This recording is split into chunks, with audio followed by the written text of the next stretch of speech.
বারবার আমি যে কথাটা বলছি, আমাদের জমি আমরা ফেরত পেতে চাই, আমরা আর কিছু চাই না। আর যদি তুমি ফেরত না দিতে পারো, টাকা হাতে তুলে দাও। এটা তো সিম্পল হিসেব।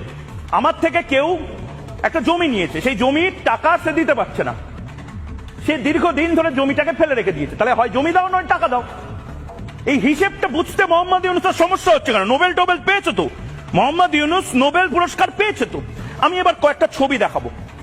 ঢাকা শহরের মতন 6টা ঢাকা আসলে মোহাম্মদ ইউনূসকে দিয়ে দিতে হতে পারে। দেখুন, ঢাকা জেলার আয়তন মোট 1667 বর্গ কিলোমিটার, 1463 বর্গ কিলোমিটার মতন। হিন্দুদের জমি 20 লক্ষ একর, অর্থাৎ 6 গুণ প্রায়, মানে 8094 বর্গ কিলোমিটার, 8094 বর্গ কিলোমিটার জায়গা হিন্দুদেরকে দিতে হবে। সুতরাং সেই হিসেবে 6খানা ঢাকা, এই যে ঢাকার ম্যাপ, একটা ম্যাপ, দুটো ম্যাপ, তিনটে ম্যাপ, চারটে ম্যাপ, 5টা ম্যাপ, 6টা ম্যাপ, এরকম 6টা ভূখণ্ড দিতে হবে ঢাকা শহরের সাইজের মতন।